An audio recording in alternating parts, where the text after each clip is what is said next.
Now we'll let the Fairfax Police take over. We have Captain R. You're going to present it, right?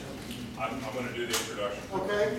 And Lieutenant Dudley, gotta love the name. And Officer Lincoln Kiefer. We really didn't talk about it much, and we will be talking more about it later, but PCDL did a little training thing with some of the Fairfax County Police to try basically to talk about gun laws and interactions between citizens. We did this late last year, and it's something we want to talk about doing more in the future. It's sort of a pilot thing, and basically Lincoln was the driving force behind getting that idea going. Anyhow, let me turn it over to you, Captain. Thank you, Mr. Van Cleve. Good evening, everyone.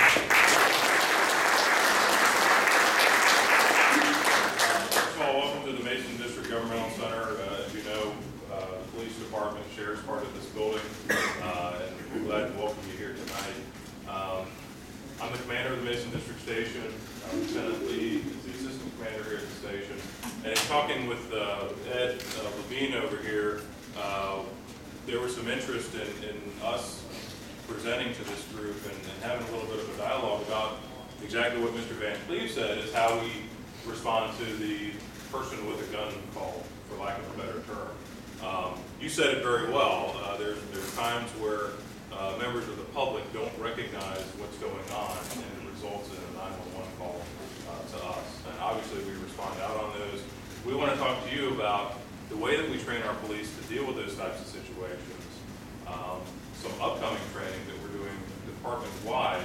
And as Mr. Van Cleve said, we really want to make sure that we maintain that reputation that he just told you about as being one of the most professional agencies in Virginia, particularly when it comes to this issue.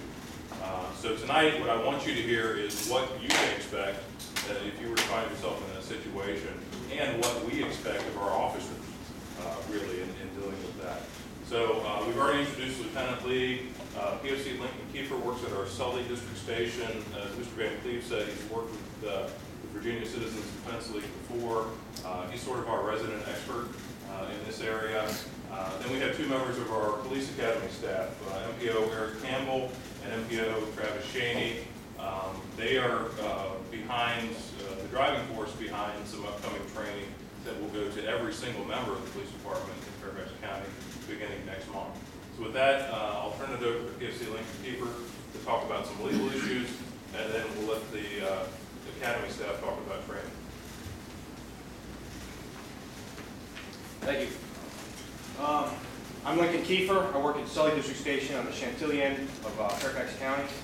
I'm by no means an expert. I've been on for 15 years, and I was never really in the gun circuit or whatever before that. I was in the Marine Corps, but I never carried a Marine. Sorry? Hoorah. Full meetings after.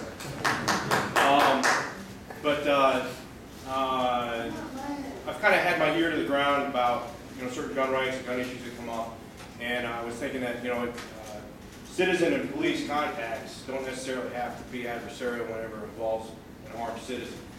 And I talked to the commanders at B, and I made contact with Philip, and we drafted a kind of a syllabus, and it was we cut it down to 4 pages, I think it was. And it's a work in progress, but the main thing there, I think the important thing to know, I know some of the material was dry, some of it was interesting, but I think the main thing was that there was a conversation between a citizen and a police officer, and it was not adversarial in any way, and it doesn't have to be that way. So we all know that there's situations that can go bad. I think what was the one? Is it Phoenix or Utah? Las Vegas. Las Vegas. That one's bad. I don't know all the details. I don't know the facts involved with that. But I don't know if it had to go that route. But I do know that some things can be mitigated to avoid situations like that. I think we can predict every situation that we come across in the street. But if we at least maybe keep that from happening one time, you know, we've done the right thing. So we came up with some things in the syllabus that I'll bring up in topics, but let me first ask you all, what issue would you like to be discussed tonight with the police department? Yes, sir. I want to hear a discussion, explanation of why police act without lawful authority, why detentions are happening when police officers ensure the law doesn't know what the law is. Did everybody hear his question? The question, if I'm not mistaken, was why are officers acting Without authority. without authority? In this constitutional republic, government only has the authority it's given. I've personally been on the receiving end, and I've witnessed or heard secondhand stories about police-citizen encounters where excuses were made for the officer for not knowing the gun laws. And that's a red herring. It's a moot point.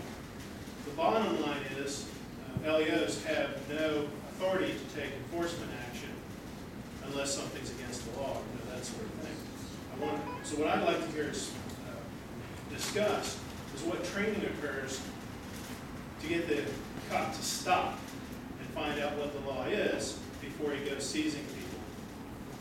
Okay. Fair question. Thank you for your question.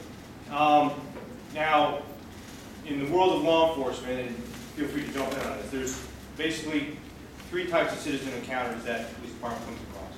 It's the voluntary contact, and then there's an arrest, which is on the other end.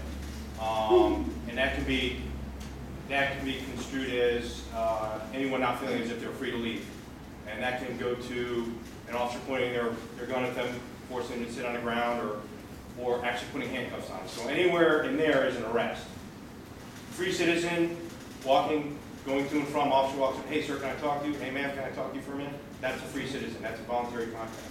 Now where it gets in between those two worlds is what we call a Terry stop.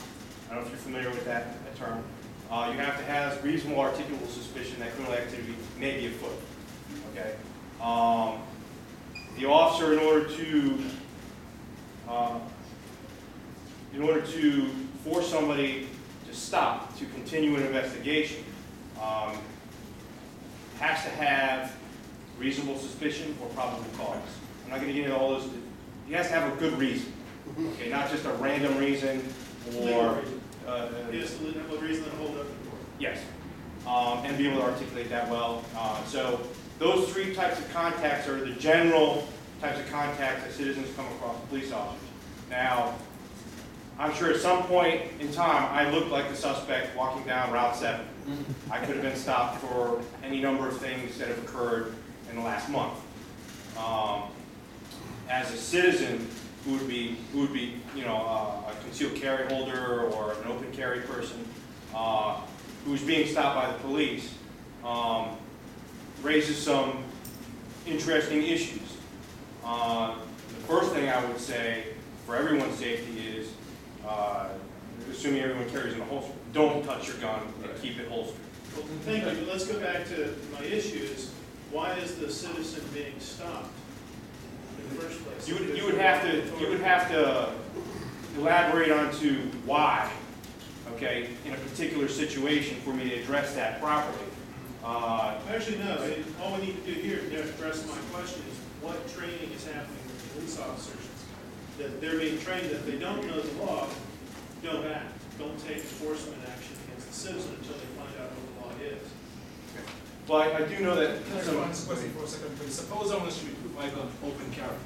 Someone calls the cop. What do you do when you see me? Do you come to me and ask me a question when you come? I'm going to shoot my gun in my holster. Someone calls the cop, has a gun. What is supposed to do in that case? Okay. Fair question, thank you.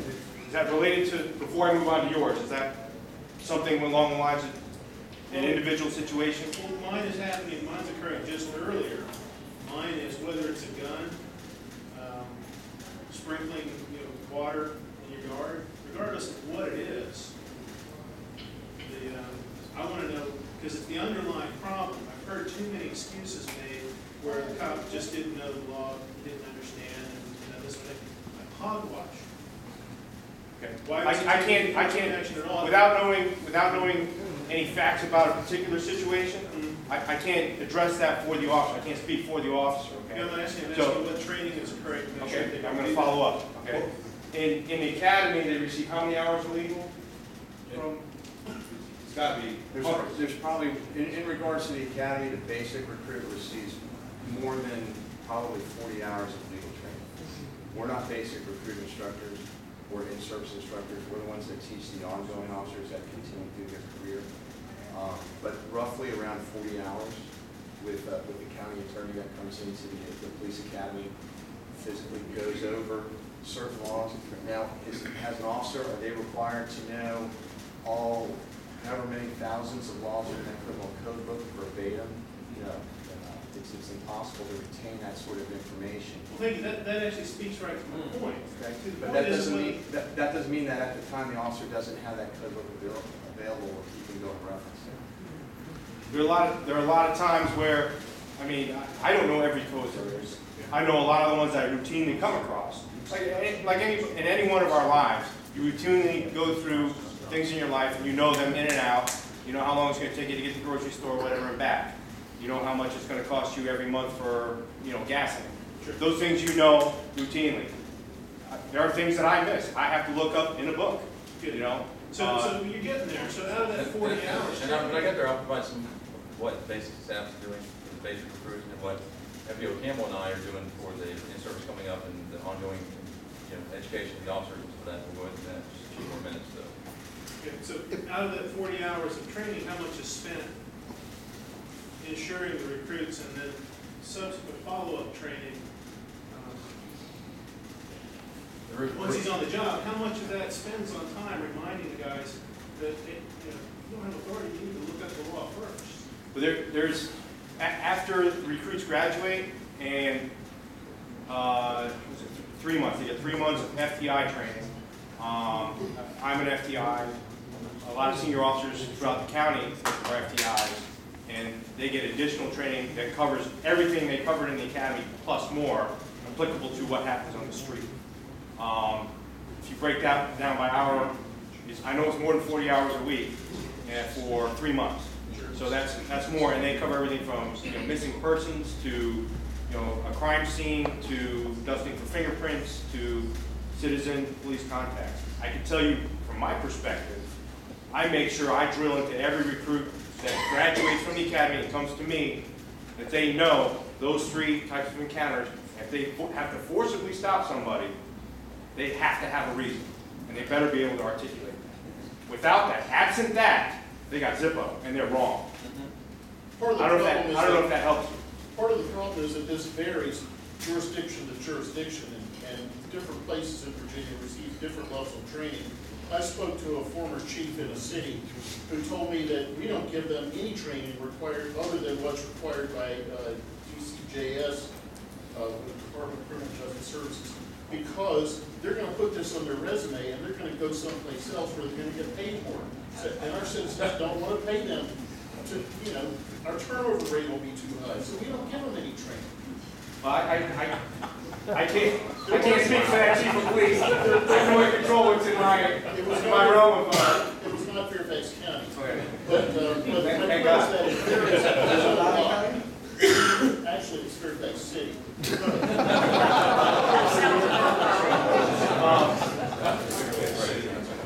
So, You want to address this question? I'm sorry, we'll go back to what you had asked. As I said, I'm gonna stick to my gun, my holster. Someone saw it, someone called the cops, they have to cut what are they supposed to do as a cop? What's the reasonable suspicion that he's committing a crime, or I'm committing a crime, or whoever's committing a crime, just because they're carrying a gun? Just because some citizen calls, so what? Well, I hear you. I mean, why should? Now, let me speak to that. Let me speak to that. Now, just because a recruit comes out of the academy doesn't mean he knows everything he needs to know from that day to the day he retires in 25 years.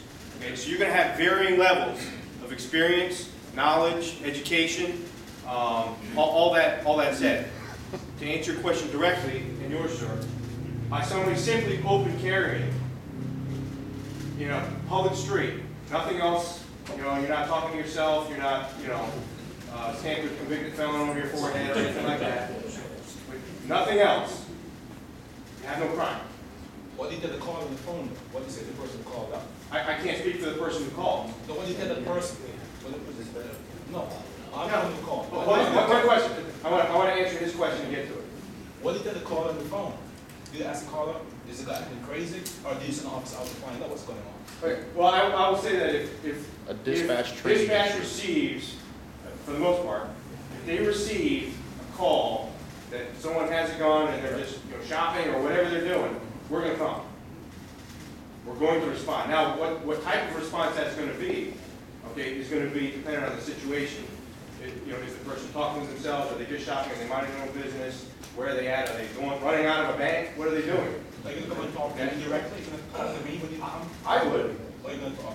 I would. I would come to you and say, sir, can I talk to you for a minute? Now, one of the things that you would also want to keep in mind is, the officers probably, I can't speak for every officer responding to a situation like that, his blood's going to be pumping a little bit. Because it's for the most part, that's not a normal call. Okay? It's potentially dangerous. I'll get to you. You can put your hands down. I'll get to you. That's a potential dangerous call. And he doesn't know if this person's going to be an active shooter. He doesn't know if this person's just defending themselves by exercising their Second Amendment rights. I guess part of the question there would be, too, dealing part of the dispatcher training.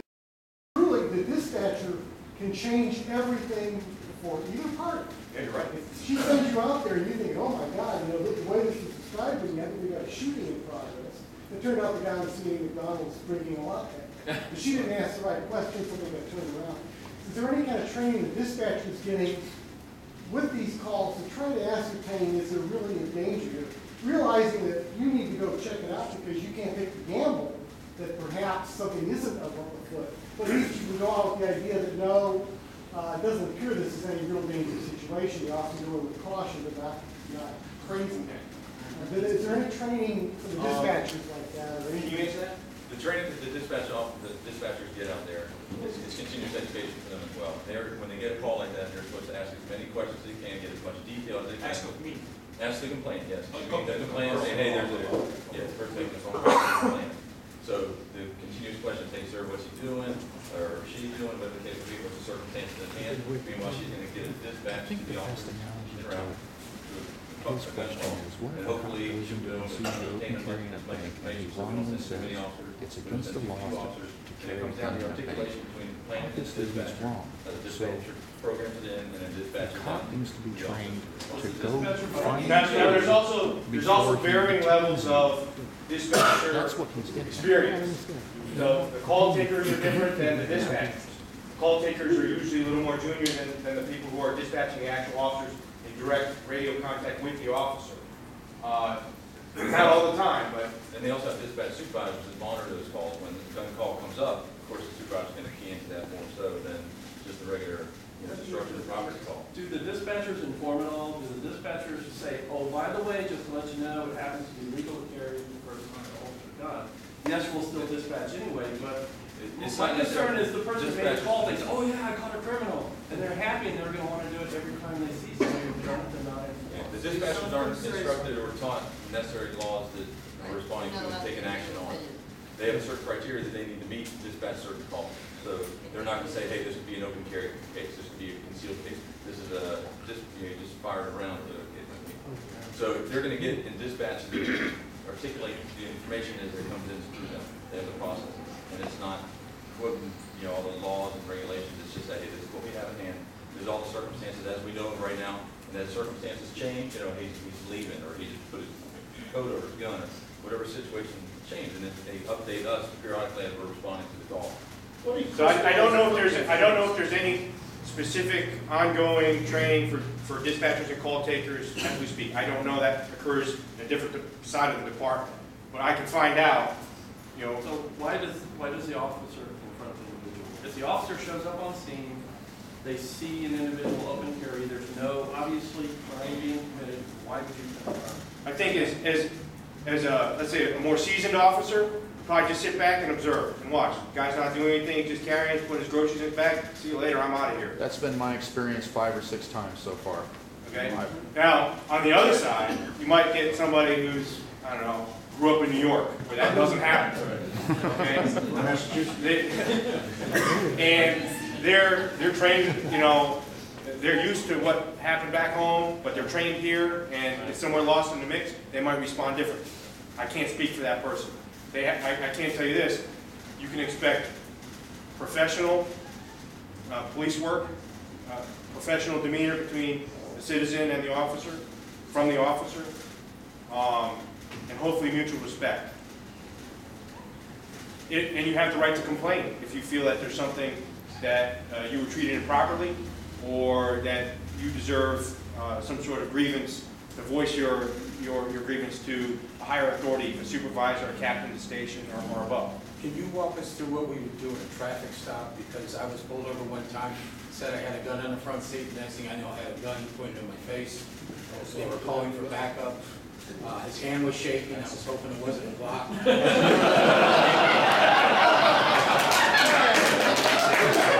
This was probably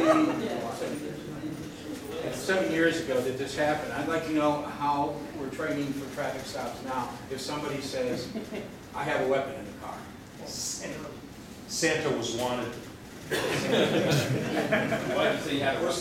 If I can interrupt, we're still not addressing the procedural things that they want us to do. I understand, sir, you're concerned about people getting arrested for no reason, and I understand all that. But I'm here to, you know, if I'm concealed carry or if I'm open carrying and you approach me, I'm scared to death that I would do the wrong thing. So from a policeman's perspective, I understand don't touch the gun. What else would you like me to do? Well, I would like to know if you're a permit carrier. I would like to know that. And You know, so I wouldn't want the person to act in a manner that would raise my suspicions. You say, hey officer, I'm armed, I have a permit, I'm not a threat. Those are the 3 things I want to hear. I can only speak for myself. Is there anything else that you guys tell the police officer where the permit is, and then if the police officer decides to look at the permit, or if they want you to get your wallet at that point, then comply with their instructions. Don't take around. Don't take around. Well, that's a good question, because why is the officer not saying to that person, I don't want you to become alarmed, but I am going to ask you some questions, and I don't want you to move until we figure out what you have and what you don't have, and I will tell you where to go for whatever, or you tell me where it is. Is it in my coat pocket? Is it in my wallet, in my pocket, back I'll pocket? say, put it in the officer's court. Say, I'll say this and kind of put myself in that situation. As an off-duty officer, I've been pulled over before. I'm armed 99% of the time. Yeah, all you gotta do is say, I'm a police officer. No, that's not what I say. I'll tell you what I say. This is just me, okay? Go ahead. How you doing, officer? I'm an armed police officer. I'm off duty. My credentials are on my left hand. My gun's on my right hip. What would you like me to do? If you use that, my permit's in my left hand, my gun's on my right hip, what would you like me to do? I'm not moving until you give me instructions. That's what I would do. Is that helpful? It is helpful, but in a situation, I know if I was approached and by a police officer and I had open carry, and the first thing I'm going to do is get very nervous and excited, Okay. and not be thinking clearly, okay? So to me, I'm not going to say a whole lot to you except, I'm not doing anything wrong, and I have a permit for this gun, and then I'm going to wait for you to say, well, where's your permit? What are you doing? Blah, blah, blah. I'm going to be too nervous. I'm going to be too nervous and upset because you have approached me. And I know I haven't done anything wrong, but you don't know that, and somebody's called you. So I have to turn around and rely on the officer to say to me what he wants me to do. Not for me to stand there and say to him, I'm shaking in my boots here, what do you want me to do besides pee my pants? Come on. To me, the onus is on you as the officer because you've approached me. Okay. I think it's on both parties. It's on There's both a parties, the legal- officer, because, you know, you can have officers that don't respond professionally. I know that, okay? And you can have a citizen that acts in a manner that would raise my suspicions and make me nervous. And the point is that we both want to go home to our families, right? So don't do anything that's going to make that encounter go south. Understandably, you're nervous, the officer's probably nervous too. If you're open carrying, you know, the officer's going to be, any officer says he's not nervous in that situation, he's lying. Okay? But, like I said, mutual respect, professional demeanor, should be fine. Yeah, can I throw a couple things out there real quick, just maybe talk about the basic training and the training that we're doing, maybe it'll answer a lot of your questions before, you know, we get too far into this. My name is Travis Shannon from the Academy, Law Enforcement Training Unit. A little bit of background about myself, I'm in my 19th year with the police department. Spent 6 years down in Patrol, Mount Vernon. Spent 10 years up with the SWAT team full time. And I've been fortunate enough to came up over a little over a year ago to the training unit here with MPO Campbell.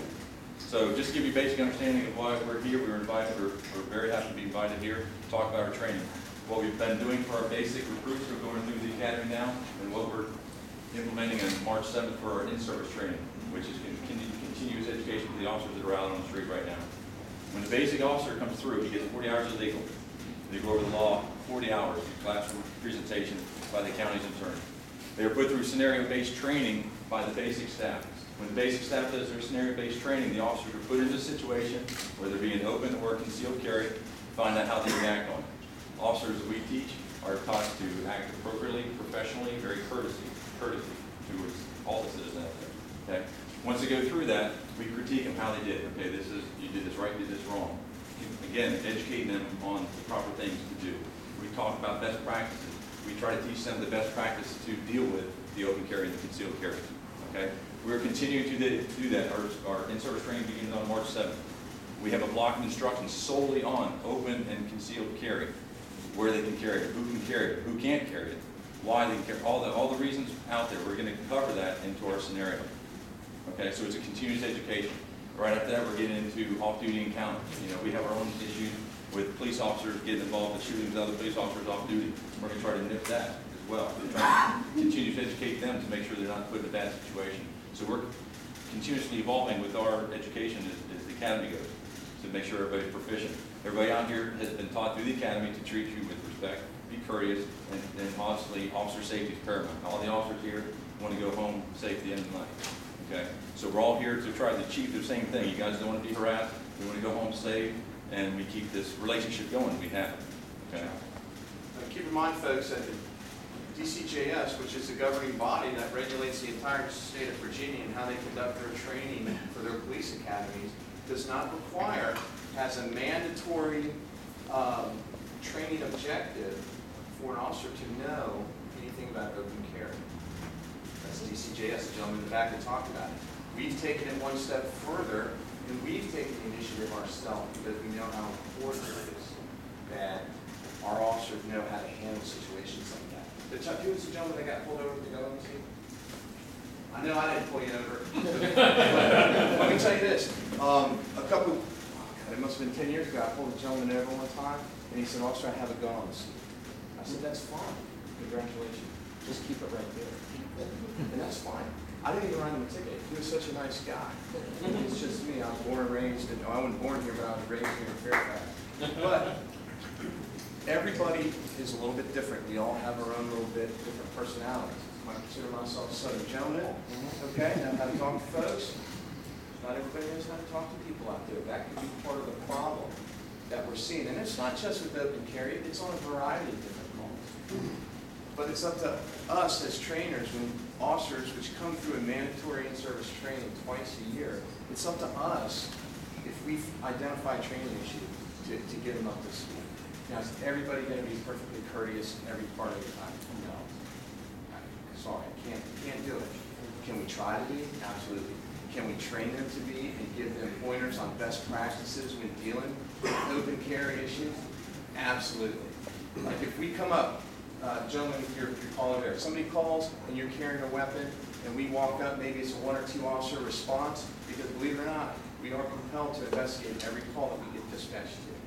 whether it's a voluntary stop and we ask you, hey, you mind if I talk to you for a minute? You say, sure, officer, no problem. Hey, I have a gun on my hip. Fine, that's fine. We'll just leave it there.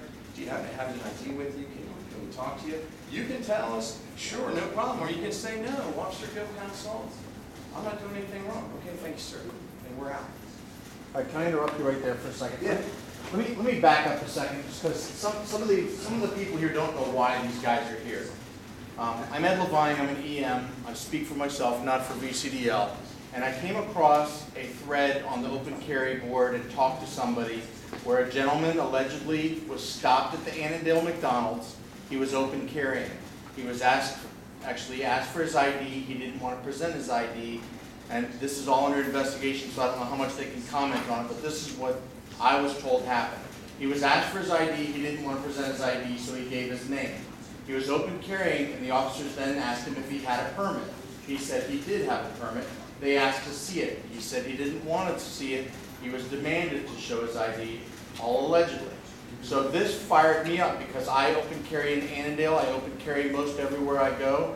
So I send postcards and I send emails as a gun rights activist, and I blasted one off with Seth and Amy from Saturday Night Live to the captain of the station, and I said, Captain Arnold, really? You stopped the guy who was open carrying, and he asked him for his ID and demanded it? Really? And then you demanded a CHP? Are you kidding me? He offered to sit down and talk to me and explain how they handle that situation and why this happened. I said, instead of telling me, come to the meeting and tell 50 to 75 of us. So that's the premise that they're here. And in all my stops, I've always been treated professionally in all the things you said. And you said, like this officer here, that I want to stop you and just ask you, hey, why do you have a gun? Why do you have to do this? I don't want to talk to you. Thank you. Have a nice day. The moment I continue walking and I'm the guy with the gun, I don't want to be thrown down. I'm going to tell you the things that I've learned and taught, that I do not approve of any search or seizure of my person's paper or property, and I want you to leave me alone because I've done nothing wrong. I think going back to the dispatchers and the dispatcher training, I'll bet every person in here has heard FOIA request tapes of the dispatcher saying, when you hear the lady, there's a guy here at McDonald's with a gun. Well, man, in Fairfax County, that's legal, and unless he's waving it around, we don't dispatch. I mean, because there's a guy here wearing a red shirt. I want you to come check him out. I mean, so that's kind of the premise of why I thought you guys were. Exactly. That's kind of why I think the premise of why I at least wanted to hear what's going on. And I know there's some back and forth with that. ID when you're not doing anything. Yeah, Right. I'd also like to ask another question, and I'll speak from personal example. I'm hard of hearing. If I don't see somebody behind me, I may or may not hear them sometimes, because I have 30% hearing loss. If I see you talking, I will hear. In some cases, if the room is quiet, I can hear a whisper. Sometimes I don't, but I'm also a music teacher, and I'm always practicing like my music, so I could be walking around talking to myself because I'm learning the lyrics for a song I have to do. Or somebody says, an iPod or something, I don't even have something in my ear like a Bluetooth or whatever. I'm just like, singing my music, practicing lyrics. My husband's a businessman, he walks around doing his presentations, we could look suspicious, but like a deaf person in particular, someone with hard of hearing, might not even hear you approach them, which kind of increases the startle factor. But if someone answers you not at all, and they were heard like sort of muttering, well, I have a lot of deaf friends and I'm fluent in sign language, but a lot of deaf people don't realize they're phonating because they can't hear themselves, so they don't really realize that they're making, sounds, and they're not going to hear you, and they might be completely mute, so they can't answer you. Someone like that who's perfectly, totally innocent could really be considered suspicious. Or me practicing my music lyrics, walking around like talking to myself or laughing because something that I'm thinking about from like 3 days ago, I suddenly started giggling. I said people think I'm nuts, but I could be joking because I'm thinking about some funny incident. It's just me. Well, What kind of training are you doing you. to practice scenarios like this so that your officers are learning about all the what ifs and how you approach it? Are you practicing The nice thing about the way those really bizarre scenarios with your officers They do get formalized training in handling individuals' mental health issues. They go through training But with a deaf physical person's not disabilities. mentally ill, so, Well, you know, I can they're guarantee you that disabilities. if we see you on the street and you have to just be talking, we're not gonna jump on you, put handcuffs on you, take you. No, but I'm saying, I don't have a concealed carry permit, I choose not to have one, my husband has one. So I would have to open carry. So I could be talking to myself open carry. Now, I'm not required by law to carry ID in Virginia, and I don't have to have a permit if I'm legal and I'm over 18 to open carry. So I have absolutely no reason other than it's prudent to me to have ID in case I get killed or something, but somebody knows who I am, other than my like medical alert. Let me just throw one thing out there You know, too. what then, you know, I mean, I just want to know, what are you really training these people to do? The so nice that thing they're about the really academy, not- the way things have evolved over the last several years, you gotta admit that the world's changing as a whole, right? It is, and From they're here, every from coast email to you coast, get from you government name that it. says, you know, So- watch out, these people are Okay, dangerous. so what the academy's doing, we are increasing more of our scenario-based training. Scenario-based training has come 100 times where it was only a couple years ago, okay? We're constantly putting those officers who have that background, they get all the information they need to know in PowerPoint, legal, through handling mental issues, hearing impaired, whatever the case might be, they're getting all these and they're putting into stressful situations with scenario-based training.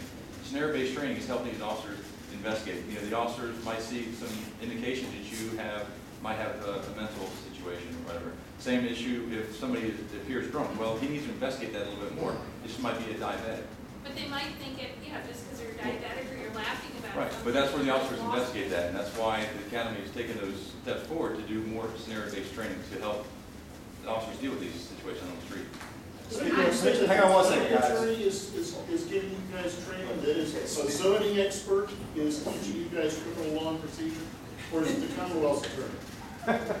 It's the county, it's through the Fairfax County, it's not through the Commonwealth Attorney's Office, but it's an attorney that has a criminal background that comes in and teaches them something. Oh, you have one like that in the county attorney's office? Absolutely. What's the bonus? Most of what they do is zoning. As an NPO, Shaney talked about scenario-based training. We have two scenarios that we want to go ahead and demonstrate. These are some very similar instances that you may want to kind of look into this. I want to throw one quick question to the guys. Is any of the material you use online so we could review it? Do you have links to it or the PDF? Yeah, it's your website.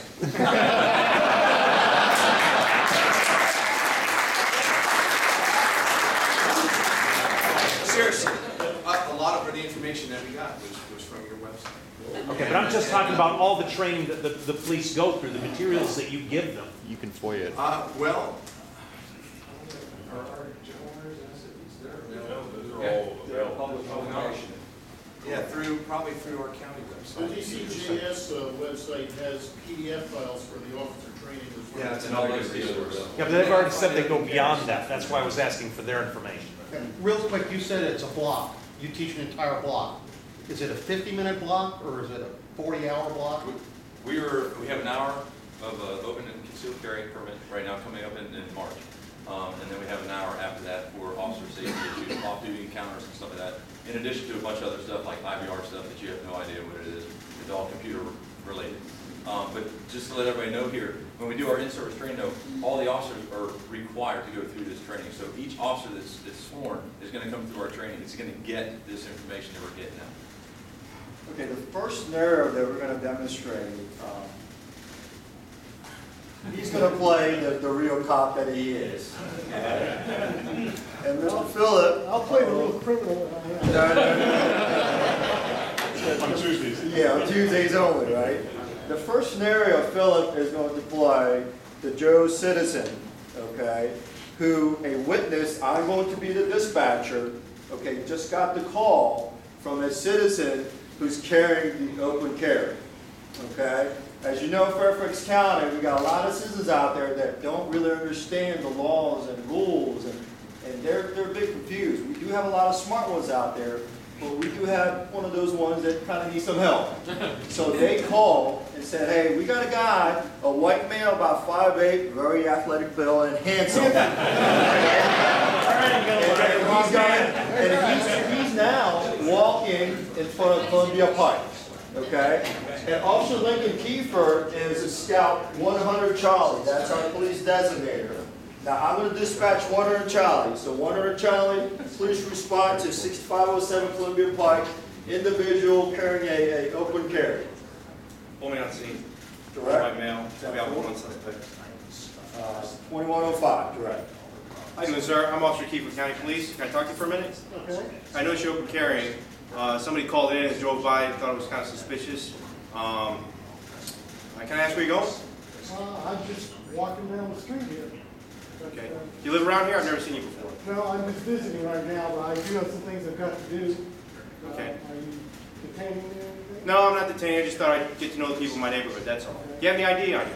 I do, but I really don't want to. Do I have to show it to you? No, you don't. You're only open carrying. There's no requirement. But can I ask for your name? It's Philip. Philip? Can I have your full name, Philip? Yeah, it's Philip Van Cleave. Okay. The reason I'm asking is because I have to write a report. My boss is going to be all over me if I don't at least write something. I got to know who you are. But I'm going to. All right. All right. So. Well, I've got to run. So. All right. Have a good day. Thank you. Good. First encounter, open carry. Was there a violation, officer? No. Did he ask for ID? Yes. Did he give them? No. Does he have a right to give it to him? Actually, he did get it, he got his name. Well, at the time, let's say that Philip said, you know what, I don't want to give it to you. Let's say the officer asked me, what's your name? I'm going to say, do I need to? Let me just say this, and my consideration on that, Dan, was there are some localities that have ordinances on the books that say you at least have to give your name. Doesn't mean you have to show ID, but you could be charged with a misdemeanor in some localities if you don't at least say who you are. But not in Fairfax County. I don't know that. It's clear. Now, second. Still a free state. Those counties are not authorized to have that ordinance because the law in Virginia is that a police department has the powers of a constable in common law, which means you are required to tell them your name and address if it is at nighttime. And if it is in the daytime, then you don't have to say anything. You can just keep walking. Yeah. Yeah, I don't know the answer to that, but if you give me your name and number, I'll try to do something. Okay. Hang on a second. Hang on. Let's move on to scenario number 2. I'm sorry? I have a question about that scenario. Okay, An sure. honest question. Officer, why did you ask for ID? Because we write reports whenever we have an encounter like that. Now, with that said, whenever there's an encounter, it doesn't necessarily mean the person's armed. Any encounter, someone says, hey, this guy, I don't like the way he looks, I've never seen him in my neighborhood, he's walking down the street, walking his dog, don't like him. We come. We go to those. I'd be a rich man if I got a nickel for every one of those I went on. When a citizen calls in about suspicious person, when there's no violation, do you also ask for their names as well? Absolutely. So it's kind of common practice. They're free to ask anything they want, you know. But you don't have to provide the answers. I'm trying to get into why the question was asked in the first place. If you see nothing going on that appears to be illegal, you see nothing that appears to be suspicious, why would you ask for ID is what I'm asking. As an ex-deputy sheriff, I can't speak for Fairfax, but let me just say from experience when I was on that side of the badge, one of the reasons you did it was just to watch their reaction. Did they suddenly get shifty-eyed and, oh, I don't want to tell you my name? Were they calm, relaxed? In essence, part of that, not only to make your report clear, was to also just have even a tiny interaction so that you knew you were dealing with somebody who was playing with a full deck or was trying to hide them. Hey, Phil, when I'm doing my field interview, I'm also assessing if he's drunk, I'm assessing if he's mental, I'm assessing all those things I can do just in conversation. Because, let me ask, why? Yeah, I mean, you have not seen a violation, you have not seen anything. It's a voluntary Can I touch on contact. that real quick? Right. Just because there's no violation of law, suspicion. And let's take yourself out of the picture, but somebody else is walking through a neighborhood that maybe numerous people have called on, they don't recognize this person. Would you want the officer, even though there's no violation of law, would you want the officer to get that person's name? Yes or no? I don't particularly care as long as it Okay, doesn't seem anything suspicious. how about 2 weeks later, that person's now responsible for multiple rapes in another area? And that could have maybe been forwarded, maybe had we had some information. So that, I'm just asking you do not require to give it, but that's one of the reasons why we ask for names. I guess I understand your reason, I just disagree with this. Can I also address that? We're just trying to know the people in the neighborhood, and there's a lot of times there are things that are not necessarily illegal, but can be suspicious. Not necessarily rising to the level of reasonable suspicion or probable cause of suspicion. I'll give you a perfect example. Someone hanging out at the playground, and a grown man taking pictures of kids with no kids around him. Suspicious? Yes. Illegal? No. You want us to interview him? Find out who he is, maybe? Absolutely. Thank you. And if you're not doing anything wrong, what difference does it make if you give them a name? Thank you. For heaven's sakes. You got it. I mean, get a grip. I probably sit in the wrong place to support these guys. I probably sit in the wrong place to support these guys, but if he doesn't get assessed if he's drunk, and he's had a call, and the guy goes 2 blocks down, the officer will be crucified in the press if anything happens and he didn't at least initiate contact and assess him. Now, let's focus on scenario number 2. And this is a little bit more interesting. As you can see, handsome Philip is now wearing a jacket. Okay? Prior to Philip putting this jacket on, a witness has saw him reaching out and he sees a gun. Okay? Now, this citizen, I know. You say, ooh, because this citizen is now half smart. And this half smart citizen knows there is a code section for concealed weapon. Okay? And he knows that sometimes that can be a violation, sometimes that is lawful to carry concealed. Okay, so he calls 911. He reports that a white male, once again very handsome, okay, great shape, Humble, don't forget humble, that he is carrying a handgun that appears to be concealed, and he could see the boldness on his side. So now we get dispatched to a possible weapons violation.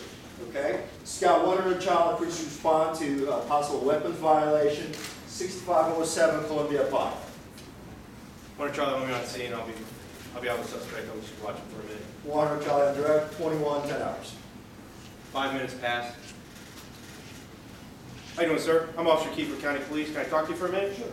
Hey, somebody seemed to see a bulge in your jacket. Are you carrying a concealed weapon? Yes, I am. Okay. Do you have a permit for that? Yes, I do. Okay. Can I ask you where your permit is? It's in my wallet on the left hip. Okay. Do you mind if I get it? No. You don't mind? Okay. Please don't touch your gun or anything like that. Well, I broke you. Don't touch your permit. What kind of gun are you? It's $250. How much you pay for that? About 500. Is it worth it? Yeah, I think so. It's stolen. I would.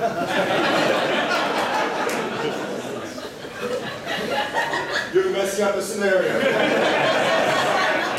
That's what I told him. I would call in to see if permit was valid or if he was wanted or anything like that, or if he had a record of sorts that would disqualify him from carrying a gun. All right, sir, everything seems to be good. Can I give you a ride anywhere? Are you waiting for anybody? Thank you. Okay, good luck. Now, one option I might have had there would have been to divert the question back and say, why are you asking me that? Of course, you did point out that somebody saw college. But one thing you don't want to do is lie. But basically, once I told him I had a concealed gun, now he had the full authority to ask me to see a permit. So I was in no legal position to say, no, you can't see my permit. And a picture ID. And a picture ID. That's At that point, if you're in that scenario, yeah, you need to tell him, yep, I got a permit, and here it is, because, but I did tell him I had the gun. Now, if I didn't answer your question, then you end up, the scenario kind of deviates a little. We wanted to keep it simple for, does anybody not find this helpful? Could we run that again where Philip declines to talk to you despite having a concealed weapon? You want to elaborate on that? When Philip says no, but he says, I am carrying concealed, but when an officer asks for ID. No. He doesn't want to say he's carrying. Oh, he does, okay. In other words, he comes up and says, are you carrying a gun? And I change the subject. I don't really care. No. Before that, when he comes up to you and says, can I talk to you for a moment? You say, no. Sorry, no, goodbye. But I've already seen his concealed weapon? No. You just got the call. He doesn't want to talk? You got maybe a big bulge. Let's be nice and keep this rated PG-13 tonight. Don't touch your weapon. Right. And I agree with that. Let's change the scenario a little bit for our learning purposes. Now, everything's the same. The dispatch call, same nature of the call, possible weapons violation. Okay, you do see a bulge. As you approach, ready to do a field contact, okay, Mr. Phillip, at this time, let's get a little bit more, how should I say, uncooperative. Well, let's just say I'm in a hurry going somewhere, and I don't know why he's here, and I don't care, I just don't want to Yep, go. let's go ahead and run the scenario. You ready? Go. Sir, can I talk to you for a minute? I'm in a big hurry, officer, I gotta go It's somewhere. only gonna take a minute, is it all right? Not really, can we do this later? If there's nothing urgent, I need to go. I can give you a ride.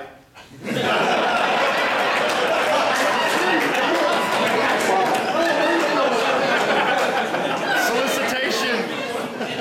I think Philip talked more than I would. If he's in a hurry, you're like, can I talk to you for a minute? I can't, I'm busy. Talk to the hand. Basically, what we're getting at is, if I have zero probable cause or anything like that, if I don't have any reason to believe that he may be a danger or whatever, just goodbye. So the man with the gun call is not reasonable suspicion in and of itself. Let me back that up with saying, the people I teach and train on the street, a suspicious call does not equate to reasonable suspicion. Because what happens if a call taker is well, I shouldn't use that word. Incompetent. Incompetent. Okay, then what? Once again, I think we're talking a lot of factors here, okay? We talk about citizens not knowing the laws and being very surprised. You got, folks who doesn't really understand the code section. That's one variable, okay? And we also talked about the dispatchers, the call takers who received that phone call, and they're going to have to process. So there's barrier number 2, okay? So after that barrier number 2, okay, the dispatcher then sends a call to officer, okay?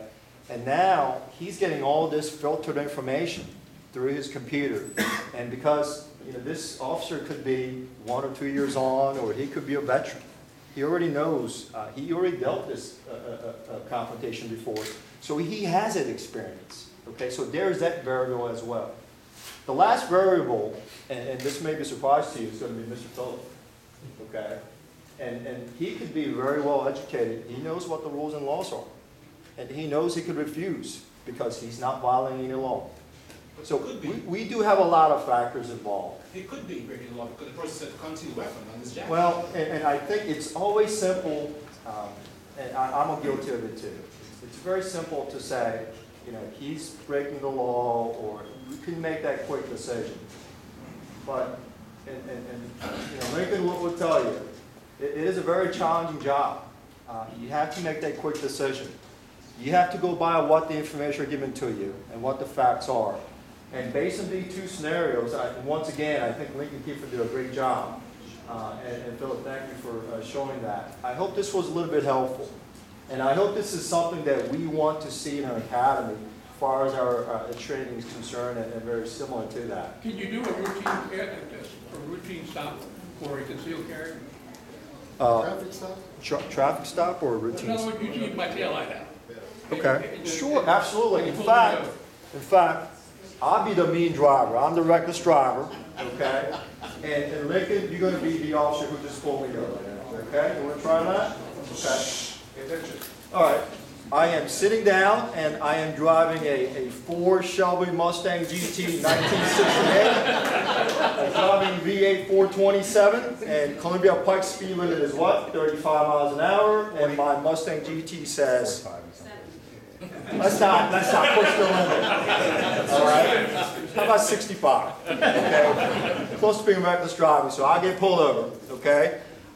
Sir, can I borrow your seat for a second? Do you mind? Okay. Can I see your ID? Okay, now I'm in the driver's seat. Okay, here I am. You ready? Okay, go ahead. How you doing, sir? Sir, I'm over here. Hi. Hey, sir, I'm Officer Kiefer County Police. Do you have a driver's license? Yeah, sir, I also want you to know I'm a concealed carry as well. And I have my ID on my left thigh, and I have my license with me on the same position. I just want you to know that, okay? Okay, where's the gun? The gun is my right hip, and it's concealed. Okay, just don't make any further movements, okay? Can you go ahead and get your license for me? Sure. And your permit, please. No problem. Just want to let you know I'm going to use my left hand to take my concealed permit out. Is that okay? Okay, go ahead. Appreciate that. Here you go, here's my wallet. And that's my credit card. And my $20 bill. Put the cash back. That's my lunch money, Philip. Sir, I'm going to use my right hand and provide you with my license and a concealed weapon permit. Is that okay? Okay, go ahead. All right, here you go. Okay, sir, do you know why I stopped you? No. All right. Listen, I just got this Mustang from Macon Auto Auction, and you know, I really love it. I just got out of control. Okay, I'm sorry. Okay, I'll be right back. I'm going to write you a summons for the speed limit. Sir, is it really necessary? Like I said, I told you, I admitted, I'm guilty of it. Just do me a favor. When I come back, just keep your hands on the steering wheel for me, okay? All right. Thank you. Okay. Write him the ticket. Are you not a soft touch? Okay, sir, go ahead and take that for me. All right. Here's your ticket. Go ahead and sign that. It's not mentioned guilty. Just promise to be recorded, pay the fine. Okay. And you have a good day. Well, can I get my concealed weapon permit back? Do you have any questions for me? All right. No, thank you. Appreciate it. Have a good day. Right. Does anybody have any questions about that? Yeah, I do. I mean, why would you, Virginia law doesn't require me to actually volunteer that I have a pistol concealed. You're correct. So why would you even bring it up? If you were, I mean, that's happened to me, and I didn't bring it up. Do that over again now? I would like to just say that from my perspective, I would like to know that the person's carrying. Okay. That's my, no, Virginia law, you know, doesn't require you to advise the officer. It's an individual basis. But you know when you run the tag that the owner has. Not always. Not the tag, the driver's license. Not always. Not always. And not every jurisdiction is like that. Okay? When here in Fairfax, generally speaking, when we run a tag, it automatically runs the person's license status and if they're wanted. The registered owner. Okay? Lincoln, I thought that the scenario that you're asking is the officer knew that I was a concealed carry and it was involved in a speeding violation and how I would handle it. And that's what the scenario was. Your assumption was that he'd already run the tag. Yes. And it come back. So he had the I information. have an that I idea was that there might be a concealed weapon permit involved here. Whether he's the brother, whether he's the uncle, whether he's the sister, whether he's somebody else other than the registered owner, you know. Yeah, and it's a question. that's the tricky question we deal with all the time. You don't have to tell the officer, but should you? Fortunately in Virginia, it's up to you. Here's my thinking on it. Now, I'll give you the two big schools of thinking I hear from you guys. One is, and some of the lawyers in both directions, if you tell them you're bringing something into the mix that maybe you didn't have to bring into the mix, okay? I know there was a time I was stopped for walking in Chantilly, and the officer, it was a rookie officer. I knew that because when I went by his patrol car walking at night, I heard him talking to another officer, and then I heard part of the conversation, and I said, rookie. A little while later, I'm walking down the dark little Chantilly road, and up comes a car behind me with a spotlight. I said, geez, I wonder who this is. And he got out and says, what do you got in your hand? And I thought, well, I could flash my bright flashlight in his eyes, but I flashed it at the ground instead and it was nice and said, I got a flashlight. And he says, well, what do you got in the fanny pack? I said, well, I'm diabetic. I got needles and insulin. Do you want to see it? No. He never asked my name. And the more I thought about this whole scenario, I thought, I'm not going to tell him I've got a gun under my coat. He doesn't seem to care who I am technically. He's out probably just something to do. And at the end of the day, he drove off. And I thought, if I had told him that, God only knows what would have happened because it was his second day on the job. So in that case, I chose not to tell him. On the other hand, there have been cases which I've seen documented over and over from membership that they've told the officer, and the officer really appreciated that and treated them respectfully and accordingly. I'm one of them. And But the point is, why ever be concerned about somebody who's gone through the process and has the permit? I'll explain that. I can say that this week, just this week alone, there was a permit carrier that was arrested for a felony. Maybe I can't get into the case, but I can't, as a law enforcement officer, assume that everybody with a permit has a golden stamp of approval, period. Yeah, and even police officers, he can't actually technically believe that of his own fellow I stopped a officer. Secret Service agent last night, and I questioned his credentials. I asked him who the director was. see if he knew it before he reached for his ID or anything. I will scrutinize cops' IDs, because they're stolen all the time, credentials, and permits. Professional. Because I ask a few more questions doesn't mean that, you know, I wouldn't be doing my job if I just took that and said, okay, all right, goodbye. I wouldn't be doing my job. How does Fairfax train in that scenario when the citizen wants to record the encounter? Because I know that's related to stops of all natures, and it's been in the news, particularly with Maryland. So how does Fairfax train against that? Did everybody hear that question? No. How does Fairfax train their officers about when the citizen wants to record an encounter? Yeah, and any kind of stuff. Okay. I think they're going to be touching that in the next divisional training. What I tell my people is that expect to be recorded, expect to be videotaped, just be professional at all times. Now, the only thing I ask, if a citizen is going to record, and we've all seen some of the incidents in Fairfax on YouTube and whatnot, do it with courtesy. Don't stick the camera in my face. You know, record. That's fine. It's your, you know, it's a free country. So just don't be obnoxious about it. And there's no violation. No. For that. If I put my, you know, recorder, BlackBerry, what have you, recorder device, record a citizen contact with an officer, you have actual right to do that. In fact, it might be beneficial to both the officer and the citizen as to what he says, she says. Okay? Turn that off. The officer shouldn't be doing that. Should never say that. Yeah, I think once again, we want to make it clear. So you're counseling us to disobey a law officer's request to turn our recorder off? An officer shouldn't professionally say, turn that off, or I'm gonna, whatever. That's unprofessional. But in the, you know, in the... Here, can I answer that for you? Sure, please. Okay. This is what I always say, tell you. During a field contact interview where Mr.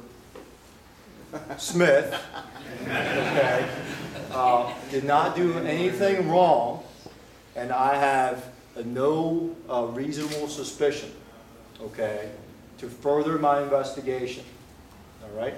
And if Mr. Smith says, I'm going to record this conversation, and as a law enforcement officer, I said, sir, you need to turn that off, okay? And Mr. Smith, what are you going to do? What's your answer? I would say why. Okay? And I say, sir, I'm the above law, and I can do whatever I want. I want you to turn that off. Well, what would you do? In that case, I'd probably turn off the one that was obvious and leave the one that was... But, and that's good. I know you guys are laughing about this, but hang on a second, because I got a follow-up thing to tell them. Okay? And that is this.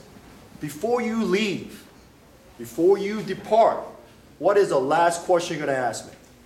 What's your badge number? Thank you.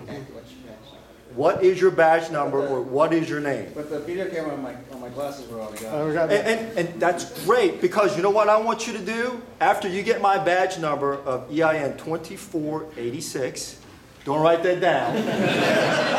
It's all on tape. Yeah, but once you get that, I really want you to call his supervisor, okay? Who is this Unit 2486's supervisor? I want to talk to him. And once you confront his supervisor or her supervisor and show them what you encounter, your tape recording device, okay? If officer did wrong, we will confront the officer. Well, I appreciate that, but I think in reality, if somebody's going to ask me, if somebody in authority is going to ask me to turn my recorder off and I do it, I'm not saying anything more. I am shutting the fuck up. Well, let my lawyer do the talking. We're not going to bend this scenario every which way. Right. There might be some other mitigating circumstances. Let's say it's at a death scene. One of your relatives is waffled by a car. Sure. And you get some citizen taking pictures or recording I it. understand. Hey, I understand. take pictures. Do it from over there, sir. Right, This is a but crime. we're talking about a particular situation, Yeah. and that was the context. Let me just say this in general. When you're at the crime, you've been stopped, and maybe they have RAS, maybe they don't. Whatever the situation is, you're stopped. It's usually not the best place on earth to have a debate. And you may actually be completely in the right, the officer may be completely in the wrong, but you're probably not going to win the temporary debate. Temporary, okay. My thinking on this is sometimes it's better to go along with what they suggested for the time being and plan to settle this the next day externally, or to call for a supervisor. The guy says, I want you to turn that recorder off, and you go, officer, I want you to please call a supervisor first. Right. Get somebody on the scene. The supervisor may come up and say, officer, you can have that on, let's not do this. If the supervisor agrees to turn it off, well, you're kind of stuck. But again, it's up to you. Do you want to fight the battle going to jail even if you were actually right, or would you rather go ahead and just get this settled the next day? Doesn't mean it's over with. But it's just one of these many things. There's no cut and dry answer as I see it. And I don't know, maybe you guys disagree. In that scenario he just presented, where you're having a little dissertation and you're feeling uncomfortable, instead of, you said have the officer call the supervisor. This actually happened to us. And we had the officer call his supervisor. And boy, let me tell you, they rolled up there so fast it wasn't funny. And they had him walk away, and the supervisor and some other officers came to us what was going on, you know. And to me, that really puts that officer on the spot if he's being, overstepping his bounds, really. And it worked out very well. And we were very frightened. Was that in Fairfax? It was in Fairfax County. Yes. I would also say that Sheriff's Department. the other thing, although it sounds trite, the other thing to keep in mind when interacting with officers is your attitude as well as their attitude. Right. What you're always hoping for is the two attitudes reach a nice peak of being nice to each other. Because I've seen it both ways. You see the officer come up with a chip on his shoulder, I've seen videos of that, and then I've seen a citizen with a chip on their shoulder. Either way, that's not a good scenario. You've got an interaction going. Again, there's certain things you're not going to be able to settle on the spot. The better thing is to be reasonably cooperative. Stand up for your rights as you can without being an ass about it, I guess is how I would put it. Well, the thing with that too, with the police department, and this was the sheriff's department, so I don't know, but with the Fairfax County Police Department, if a citizen says to you, I want you to call your supervisor, are you obligated to do it? Yeah. Okay. Yeah, or it's my butt. That's what makes sense. Now, I just want to add on to that, and I'm going to kick in a few things before we wrap up. In this country, I've lived in other countries, and anybody else who's lived outside this country, you don't make complaints to the police. You know, here in Fairfax County, in this country, you have the right to complain, and there are a lot more people above me making more money to listen to your complaint. So you have the right to complain, you have the right to inquire about that when it's appropriate. Does that maybe answer a lot of your questions? Let me carry on just for a second. I think a couple other things that I've kind of picked up. You don't want to be treated, you as a general citizenry, who've chosen to arm yourself to defend your rights and your livelihood and your life. You don't want to be treated as a second-class citizen whenever you encounter an officer. Am I correct? Right. Yes. And that's a general consensus, correct? Yes. We're trying to mitigate that. We're trying to teach officers from the academy on forward throughout their career that they're not the only entitled ones out there to carry a gun.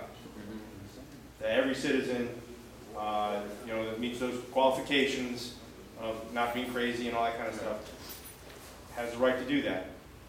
All shapes and sizes, all colors and creeds. So we respect that. I think I'll leave that on a good note. So. Not just citizens, legal residents. Right, true. Right. Yeah, and again, I think to be fair to the officers, it also tends to be a two-way road there too. They've got a job to do. It's not always an easy job. Again, I've been there and done it myself. And you appreciate the citizen who is decent to you.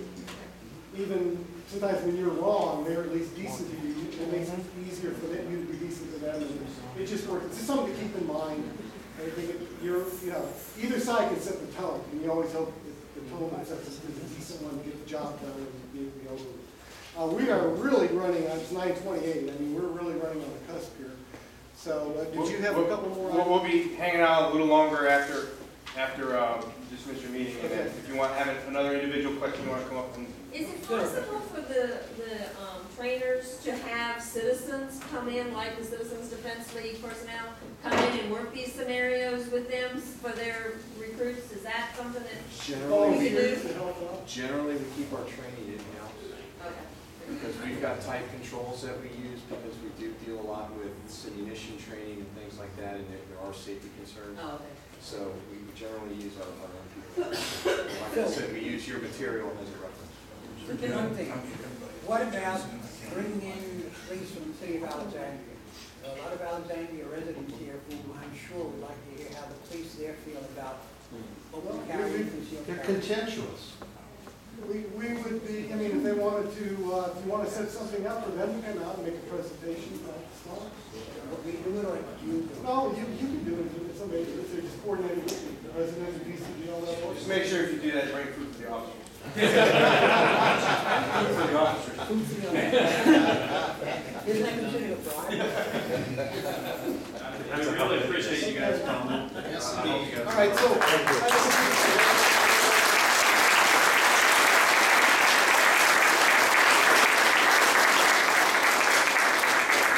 As you can imagine, we could do this all night. You know, there's so many scenarios, things that could be done. But we're gonna, I guess we'll move ahead real quick with some of the, because I've only got a few minutes now. We're gonna cover.